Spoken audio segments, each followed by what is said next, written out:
E, às vezes, o próprio Estado, quando ele estabelece limites para isso. E muitas vezes são vistas como organismos parasitários, ineficazes, desperdiçadores de riqueza. A gente vê muitas vezes isso em listas, né, de redes de formadores de opinião. Pensa-se que a empresa privada possui os saberes, as competências, o know-how necessário para assegurar o desenvolvimento e o crescimento econômico. Pensa-se assim, outro sim, que a empresa privada, o capital privado, possui os recursos para investir na criação de bens e serviços indispensáveis e insubstituíveis para a vida. Ao Estado, nesse arranjo, né, cabe, e ao qual os grupos sociais dominantes de hoje dispensariam com prazer, né, poderiam até tirar o papel do Estado nessa tarefa, confere-se somente o papel de enquadramento geral, sobretudo, garantir o livre operar do capital, da empresa e dos mercados. Então, segundo o Ricardo Petrella, o mercado cumpre uma função sagrada de manter as coisas todas funcionando. Isso soa estranho para vocês? Ou esse é um pensamento que a gente vê no dia a dia, na construção do pensamento na nossa sociedade? E aí ele termina dizendo: não há vida, não há salvação fora do mercado. E aí, onde é que estão os bens comuns?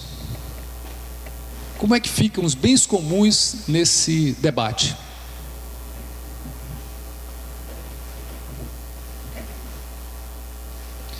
A gente até viu no vídeo, né, algumas palavrinhas dessas sendo citadas pelos colegas lá. Ar, água, o verde, né, que a gente fala genericamente, mas que está representado na biodiversidade, nos ecossistemas, o clima, o solo, a saúde, o conhecimento, a segurança, o trabalho, a memória. Os bens comuns estão contemplados aí e muitas outras coisas que a gente poderia citar, lembrar, discorrer, né? E quando a gente observa isso, a gente vê que, na verdade, os bens comuns são o principal instrumento para sermos e vivermos juntos. Ou seja, não existe possibilidade de uma sociedade existir sem ela ter como base, como fundamento, como princípio de existência esses elementos, né? E são centrais à realização do bem comum, ou seja, a melhoria generalizada da vida, né? Um bem-estar universal. Ele se nutre a partir desses bens comuns que estão presentes na nossa existência, e que são representados pela existência do outro. Ou seja, o bem comum é aquilo que a gente olha para o outro e vê que o bem-estar dele é o meu bem-estar, e não há possibilidade de minha prosperidade sem a prosperidade daquele outro que está à minha frente.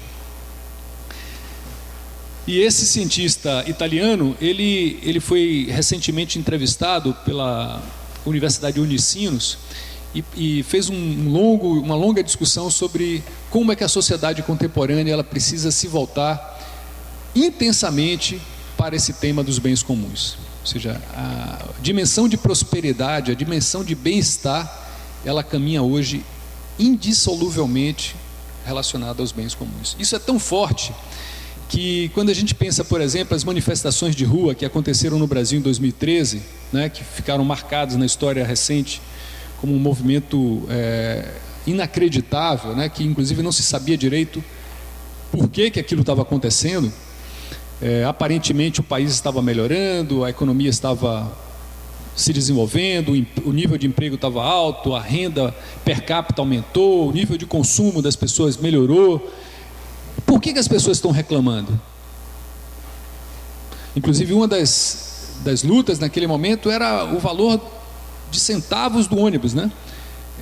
Não aumentasse 20 centavos do ônibus.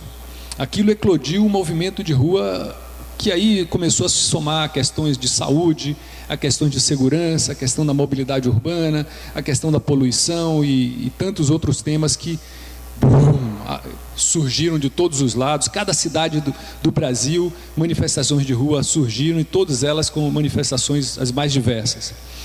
Eu até diria que aquele movimento de 2013 foi um grito, e aí, mestre?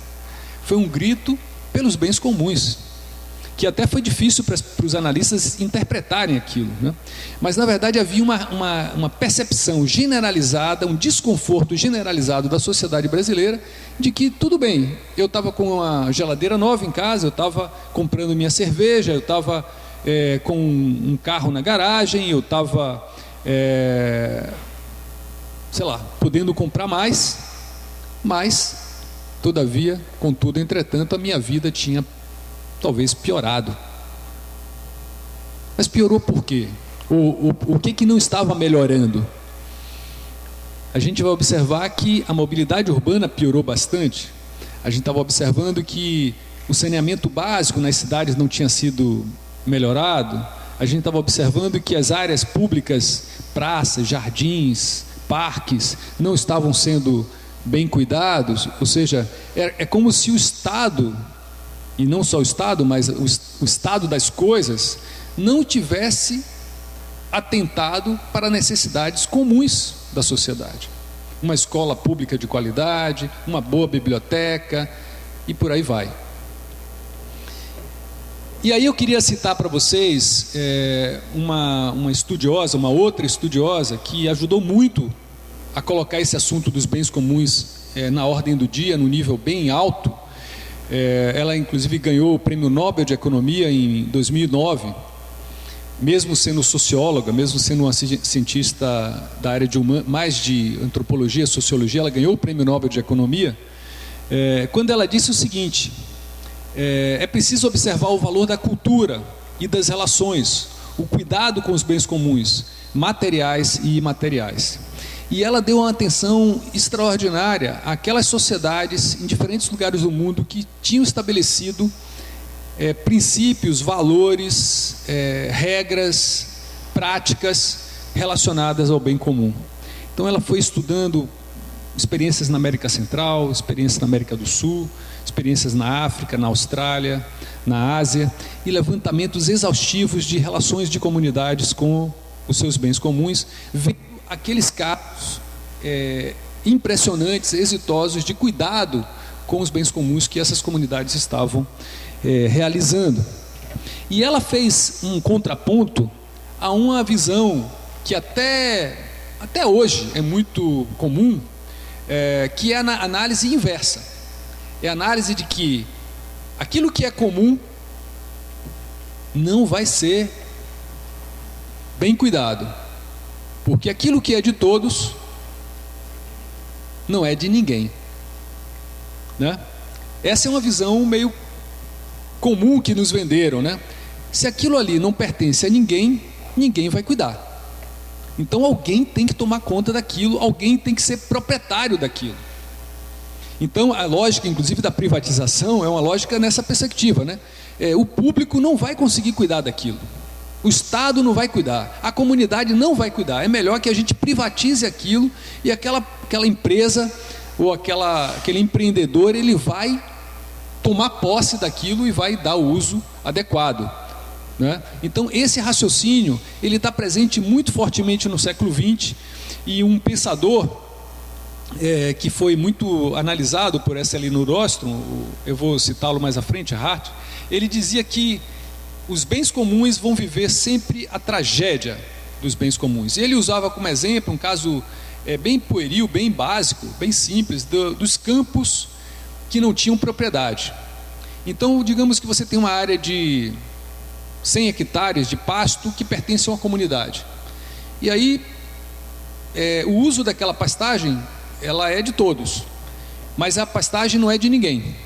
Então, todos os comuns vão usar aquela pastagem até o limite dela. E aí, já que ela não tem dono, as pessoas vão querer colocar a maior quantidade de gado possível, né, o seu gado, porque cada um vai ter mais resultados usando aquela área o mais rápido possível. Com o tempo, aquela pastagem vai se degradar completamente, não vai ter nenhuma noção de limite, a capacidade de limite daquela área, e portanto vai haver uma tragédia. Aquele bem comum vai ser destruído.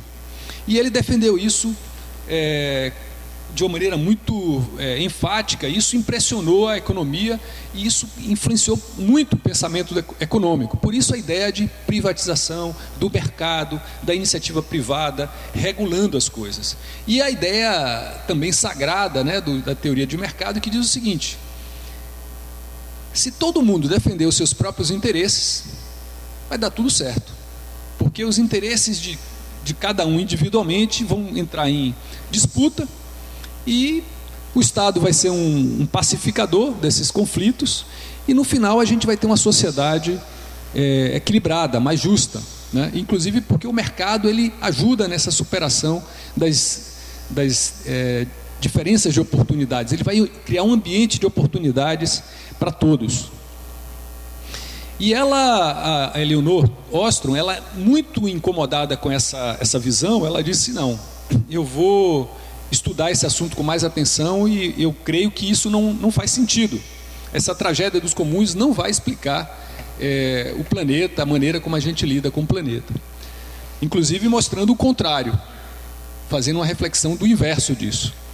Então ela, além de buscar autores como Marx e Max Weber, ela foi influenciada pela literatura moderna no tema das instituições, que é uma nova vertente da economia que busca explicar a relação das pessoas e até mesmo do mercado, não necessariamente pelo poder das mercadorias, pelo poder da iniciativa privada de competir no mercado, mas por mecanismos institucionais, culturais, de relacionamentos que existem na sociedade, que eles sim é que vão garantir que uma prosperidade, que um cuidado maior coletivo ocorra. E elas colocaram em evidência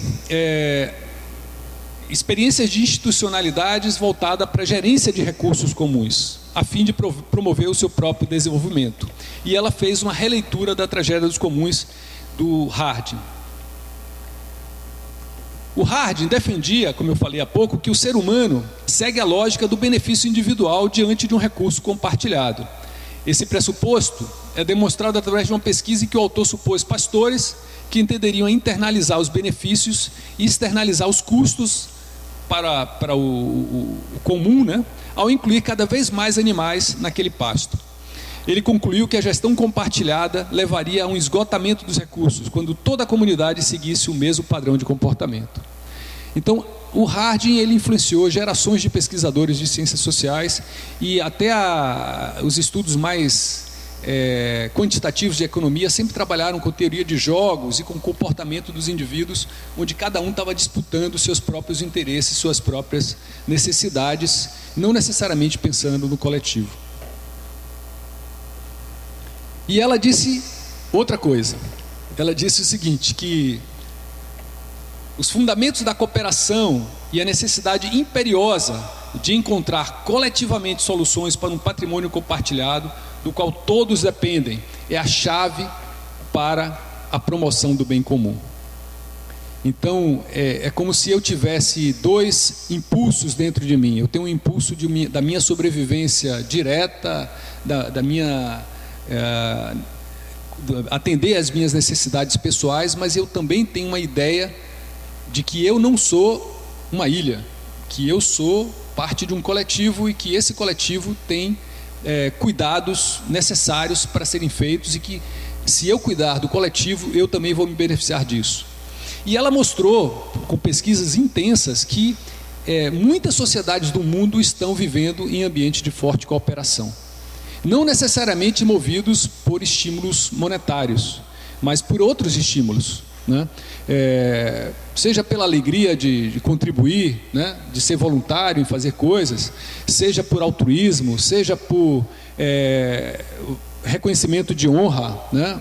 Uma sociedade honra aqueles que causam bem-estar coletivo. Então, ou seja, uma série de estímulos que são percebidos em sociedades que não necessariamente pautados pela monetarização. E em Ilhéus, no sul da Bahia, será que a gente poderia identificar assuntos, bens que não são necessariamente individuais, que são de fato compartilhados, que são responsabilidade de todos e que nós estamos sendo absolutamente negligentes? Será que a gente tem uma sociedade que ao longo de séculos, né, foi nos ensinando que aquele assunto não é da minha alçada, que não me pertence, né, porque eu tenho que cuidar da minha casa, da minha conta bancária, né, do meu carro, da minha bicicleta, mas a calçada, o rio, o Parque da Esperança, a memória da cidade, o saneamento básico, a escola pública, esses assuntos são do Estado, são do poder público, e muitas vezes é percebido como pertencente ao mandatário de ocasião. Então, na verdade, aquele assunto é da prefeitura, ou então aquele assunto é do governo do estado, ou então aquele outro assunto é do governo federal, ou então aquele assunto é do IBAMA, ou então é Ministério Público, né?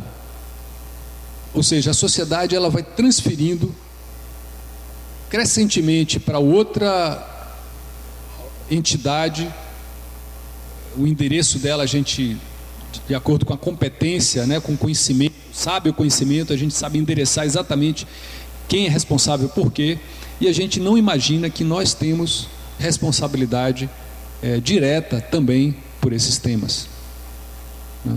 Então, eu queria mostrar para vocês essa imagem singela aqui. Alguém sabe onde foi produzida essa foto?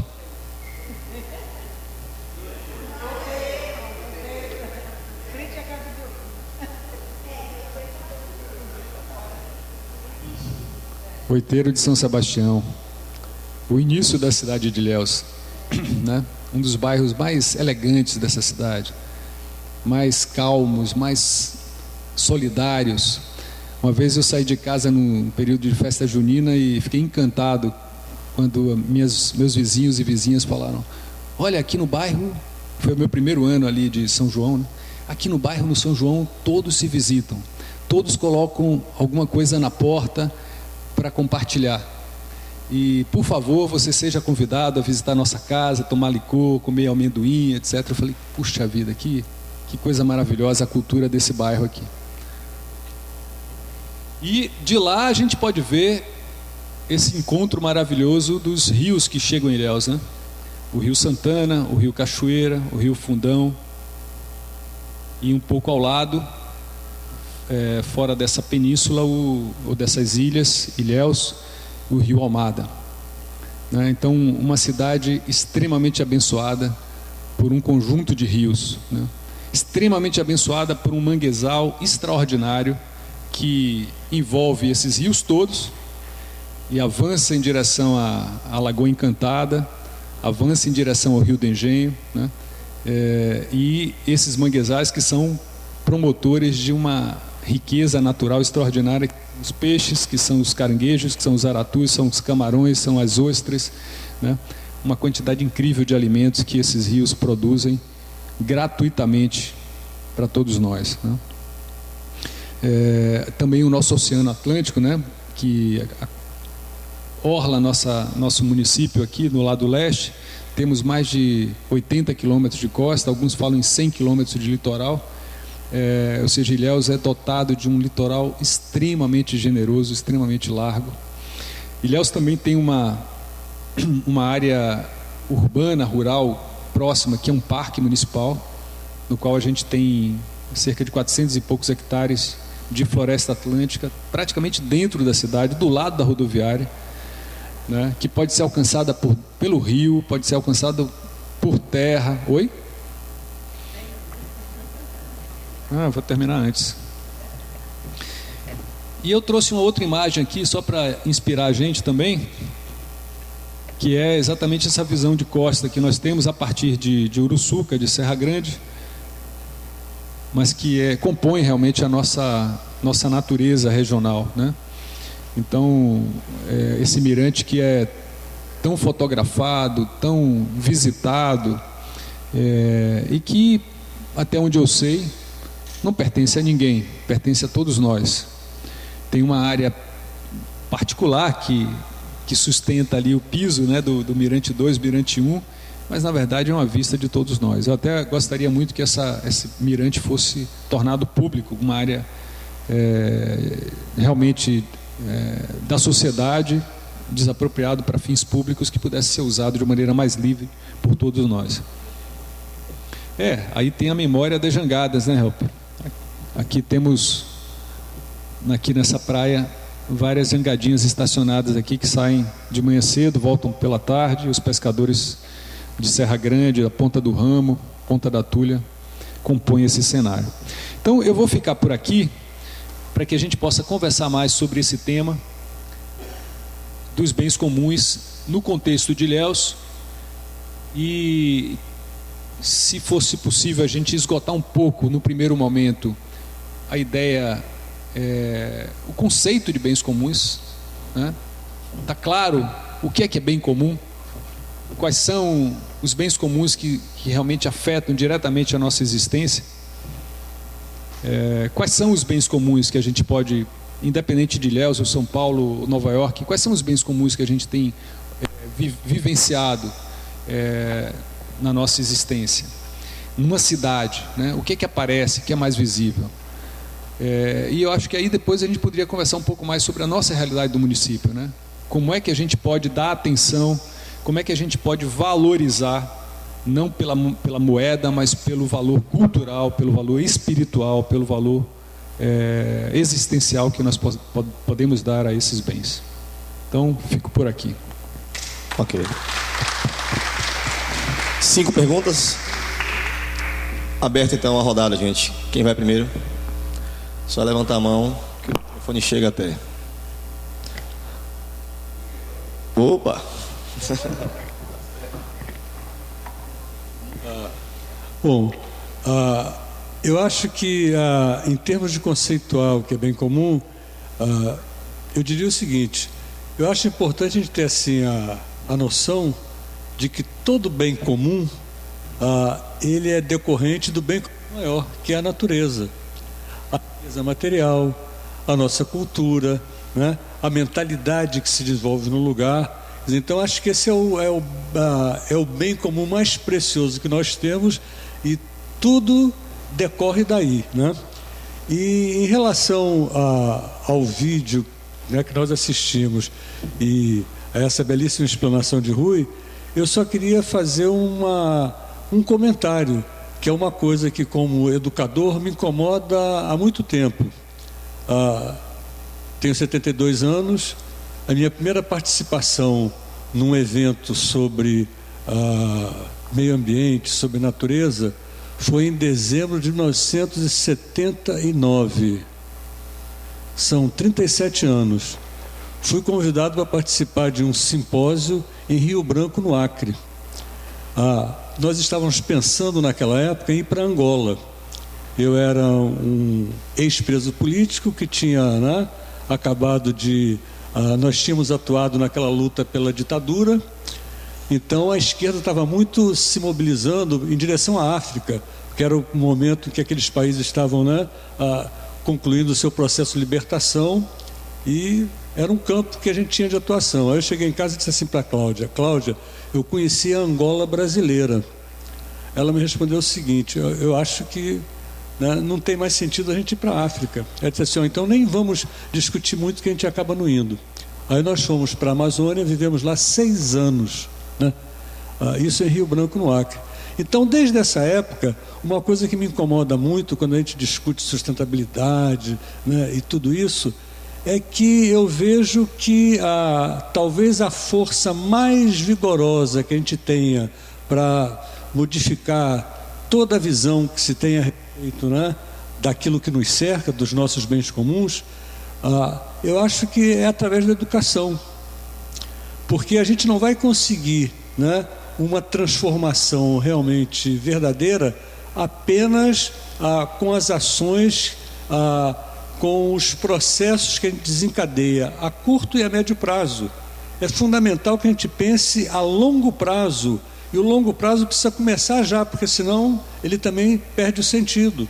E esse longo prazo é exatamente através da educação, porque é onde você tem condições de fazer assim uma verdadeira mudança de mentalidade. Você tem como sair do plano apenas da doutrina, da visão teórica da coisa, para realmente gerar, né, uma geração que leve aquilo a sério e desencadeie um processo na prática muito mais efetivo, né?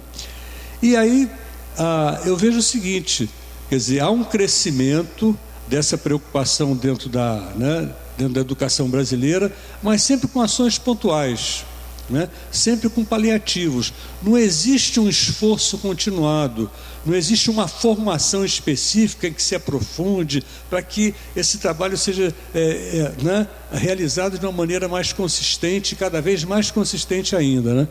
Então, quando eu vejo aquelas metas ali, eu sinto falta da palavra educação. A única referência foi em um determinado momento que aquela mocinha de cabelo curto, ela disse assim: existe um papel educativo.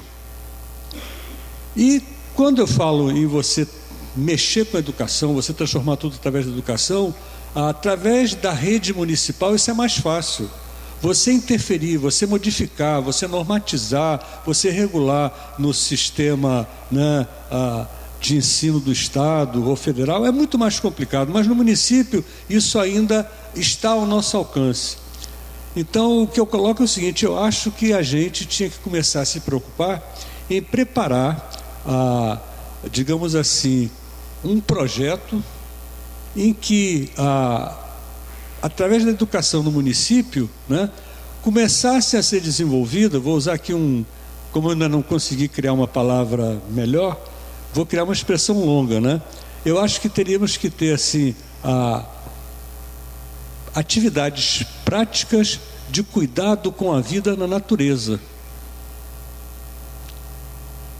porque acho que você fazendo isso, você consegue realmente criar, né, todo um caminho para que essa coisa se desenvolva e atinja o resultado que todos nós sonhamos hoje. Eu não penso mais em modificar Ilhéus, o Brasil e o mundo para mim. Agora eu penso nos meus netos. Vamos ganhar agora a 3ª bisneta. Eu tenho que estar preocupado com isso lá na frente. Não é? Então acho que a educação é realmente o caminho. Eu vou dar um exemplo aqui, para entenderem melhor o que eu estou querendo falar. Quando se fala em meio ambiente, quando se fala em natureza, quando se fala em sustentabilidade na escola brasileira hoje, é uma coisa apenas no plano teórico. Uma vez ou outra você tem uma atividade, leva os alunos para campo, vai visitar uma roça, vai visitar um sítio, pratica alguma coisa ali, tal, mas isso não está no dia a dia na escola, isso não é injetado na veia desse aluno, né? Esse é o mal da nossa educação como um todo. Vou dar um exemplo. Eu tenho acompanhado nos últimos anos estudantes brasileiros em visita a escolas americanas. Aí o estudante brasileiro chega lá, por exemplo, nós fomos assistir uma aula de química. Aí quando, né, mesmo não tendo lá um inglês ótimo, eles viram tudo que estava escrito no quadro. Aí o aluno falou assim: pô, Nandão é foda, pô, porque eles entendiam tudo aquilo no plano teórico. Quando foram para o laboratório, não sabiam fazer nada, né? O aluno lá da escola americana, ele não sabe a teoria, ele não precisa saber da fórmula. Na hora da fórmula ele vai lá e consulta, mas ele sabe fazer todas as reações, as combinações, sabe mexer em todos os equipamentos, sabe articular um equipamento com o outro, sabe fazer a leitura da análise ali no computador, e é isso que importa. Então essa distância entre a teoria e a prática, que eu acho que a gente não deve mais consentir que toda essa visão sobre sustentabilidade siga esse caminho também. Isso é a educação do século XIX, a gente já está no século XXI, tá? Então, em termos de proposta, também, o governo, seja ele municipal, estadual ou federal, também não vai se preocupar com isso, também não vai produzir nada. É um bem comum nosso, a educação também. Então, nós é que temos que nos reunirmos, nós é que temos que estudar, nós é que temos que criar um currículo, chegar e, tá entendendo? E forçar a barra, ter uma ação política para que a escola do município ela comece a desenvolver essas práticas, né? Então, essa é a minha contribuição do ponto de vista assim, de um humilde professor que se entusiasma com esse tipo de de reunião aqui. Eu acho que, não sei, esse pouco de pessoas aqui para mim, isso aqui é uma plateia que vale por 2.000, 3.000, 10.000 pessoas. Porque a nossa consciência, ela é potencializada. Então a gente tem aqui uma força muito grande. Eu acho que minha proposta é essa, a gente começar a discutir e forçar um currículo na escola municipal que avance nesse processo aí, mas de forma prática. Só isso aí. Isso aí. Socorro, você? Passa.